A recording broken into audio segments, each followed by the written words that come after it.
यहाँ पे जिस तरह शंकर मीणा की पीट के हत्या की गई है और हत्यारे जिनकी संख्या 1 दर्जन से ज्यादा थी और उसके साथ पुलिस उनको एस्कॉर्ट कर रही थी और पुलिस ने बजरी के जो 3 ट्रैक्टर थे, 2 को इन तीनों के पास रसीद थी, 2 ट्रैक्टर चले गए। इसको पुलिस ने ठेकेदार के आदमी को सौंपा और इन्होंने उसे बुरी तरह पीट के इसकी हत्या कर दी, इसके गुप्तांग काट दिए। और 2 दिन बाद प्रदेश की गूंगी बेरी सरकार अभी तक कोई गिरफ्तारी नहीं कर पाई। ये जो बजरी का खेल चल रहा है राजस्थान के अंदर, इसको लेके हम आंदोलन कर रहे हैं राजस्थान में। और यहाँ शंकर के परिवार की जो भी मांग है, इसके शंकर के परिवार को जब तक न्याय नहीं मिलेगा, जो इनका मांग पत्र है जब तक वो पूरा नहीं होगा तब तक हम हटेंगे नहीं यहाँ से। एक बार हम एफआईआर दे रहे हैं, अभी 10-15 मिनट के अंदर एफआईआर दर्ज हो जाती है और उसके बाद आगे की कानूनी कार्रवाई करेंगे। हम ये चाहते हैं कि दोबारा ऐसी घटनाओं की पुनरावृत्ति राजस्थान के अंदर नहीं हो। शंकर का जो ये बलिदान है ये व्यर्थ नहीं जाना चाहिए। ये जो 50,000 की ज़्यादा संख्या में गांव के अंदर जो लोग इकट्ठे हुए, अगर सरकार ऐसे नहीं मानेगी तो दूसरी तरीके से भी मनाना में आता है कि जब सीधी उंगली से नहीं निकलता तो टेढ़ी भी करनी पड़ेगी। आवश्यकता पड़ी तो राजधानी को घेर लेंगे, सड़कें घेर लेंगे, हाईवे जाम कर लेंगे। इस परिवार को न्याय दिला के ही हम दम लेंगे। इसके सारे हत्यारे गिरफ्तार हो।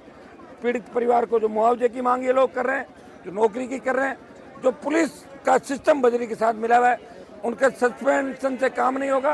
पूरा थाना जो इसके अंदर इन्वॉल्व था, उस थाने को सस्पेंड करें, बर्खास्त करें और जो पुलिस के लोग मौके पे थे उनकी गिरफ्तारी हो। तो ऐसी घटनाओं की पुनरावृत्ति नहीं हो। ये राजस्थान के अंदर जो 2 दिन से लोग ये जिस तरह इसका मृत शरीर यहाँ पे खेत के अंदर मृत शरीर है और आज इसको पूरा देश देख रहा है, इससे बड़ा दुर्भाग्य नहीं होगा। गहलोत जी पर्यटक की भांति राजस्थान में घूम घूम कर कह रहे, तो यहाँ संवेदनशीलता कहाँ चली गई? अभी तक तो बात कर लेनी चाहिए। हम तो 2 दिन बाद यहाँ पे आए, यहाँ कांग्रेस बीजेपी के सारे नेता भी बैठे, ये भी चाहते हैं, सर्व समाज चाहता है कि शंकर के जो हत्यारे उनको सजा मिलनी चाहिए। हम 302 में किसी को झूठा नहीं पहुँचाना चाहते, लेकिन हत्या जो मौके पर हत्यारे थे, जिनकी वजह से हुई और जिसके नाम जो लीज धारक है वो भी इसके अंदर मुलजिम बनेगा। और उसके इशारे पे पहले भी धमकाया किया गया और यहाँ पे टोंक के अंदर पहले भी कई तरह के मामले बजरी माफिया द्वारा किए गए। बाड़मेर के अंदर हत्या हुई, टोंक, सवाई माधोपुर, करौली और अब कोलाइट के अंदर रोज आप देख रहे हो कि किस तरह माफिया राजस्थान के अंदर हावी है। सरकार के अंदर बैठे लोगों के साथ पार्टनरशिप कर ली, जगह जगह अधिकारियों के साथ पार्टनरशिप कर ली। और ये बजरी का खेल राजस्थान के इतिहास का सबसे बड़ा खेल है। ईडी की एंट्री कैसे हो ये भी हम करेंगे, ईडी दफ्तर का घेराव भी करेंगे और इस मामले को भी पेपर लीक का प्रकरण जिस तरह ईडी में गया, ये बजरी का खेल भी ईडी के अंदर जाएगा।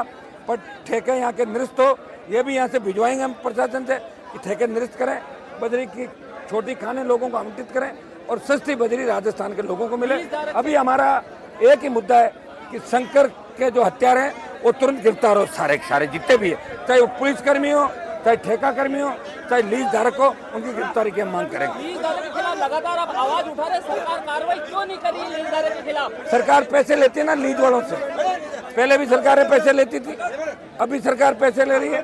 पहले उस सरकार को चलाता था, अब इस सरकार को चला रहा है, इसलिए लीज धारक के खिलाफ कार्रवाई नहीं कर रही। स्थानीय विधायक है, कलेक्टर, एसपी से क्या वार्ता हुई? क्या वजह है कि अभी तक गतिरोध बना हुआ है? मुझे नहीं पता, मैं अब आया हूँ और मुकदमा दर्ज हो रहा थोड़ी देर बाद।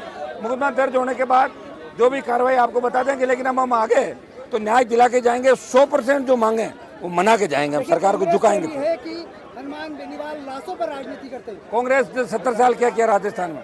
अगर कांग्रेस ठीक होती तो अभी इस तरह शंकर की लाश यहाँ थोड़ी पड़ी होती। आप बताओ मुझे, मेरी सरकार थोड़ी है यहाँ पे, सरकार किसकी आप बताओ? कहने को कोई कुछ कहते, उससे क्या फर्क पड़ता है?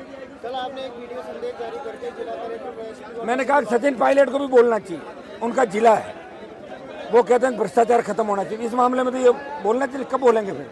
जब टोंक के अंदर एक किसान के बेटे की मौत हो गई, अगर आज सचिन पायलट नहीं बोल रहे हैं, आज बीजेपी के दूसरे नेता जो छोटे छोटे मामलों को लेकर वो शहीद स्मारक पे धरने पे बैठते हैं, वो यहाँ क्यों नहीं आ रहे? मना कौन कर रहा हूँ? ये तो लोकल लोग बैठे हैं। इनमें से तो वो लोग हैं जो हमेशा यहाँ नेता की भांति नहीं, परिवार की भांति रहते हैं। उन सब लोगों को आना चाहिए। बजरी माफिया के खिलाफ आरएलपी लड़ाई लड़ रही है, आर पार की लड़ाई होगी। बजरी माफिया को भगा देंगे हम राजस्थान से और ईडी की एंट्री भी कराएंगे और आगे जो बात होगी समय समय आप बताते रहेंगे। हम आगे राजधानी को घेरेंगे, हमारा अगला पड़ाव लोकसभा राजधानी। में आपके साथी जो सांसद यहाँ उनसे बातचीत हुई है क्या? कुछ उनके इलाके की घटना है क्या? कुछ बातचीत? मेरी बात नहीं, मैं किसी से बात नहीं करता, मैं सिर्फ पब्लिक से बात करता हूँ। और या कोई किसी पीड़ित को न्याय दिलाने की बात करता हूँ, उससे ही बात करता हूँ। मैं सिर्फ कांग्रेस बीजेपी को नेताओं को याद दिलाता हूँ जो रोज ये कहते हैं कि किसान के लिए होना चाहिए, जवान के लिए होना चाहिए। तो किसान के बेटे की लाश 2 दिन से पड़ी है, परिवार टकटकी लगा के सरकार की तरफ देख रहा है। क्या उनका खून नहीं खोल रहा उन नेताओं का?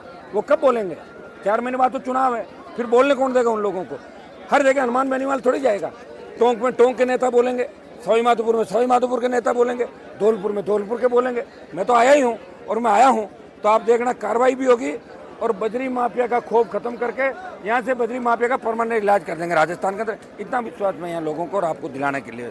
शंकर के हत्यारे, चाहे इसके अंदर कितना ही बड़ा इन्वॉल्वमेंट हो, कितने ही बड़े लोग हो, चाहे पुलिस के कितने बड़े अधिकारी हो, जो हत्या में लिप्त है उनकी गिरफ्तारी होगी और उस सलाखों के पीछे जाएंगे सारे के सारे। इतना मैं आपको बता सकता हूँ।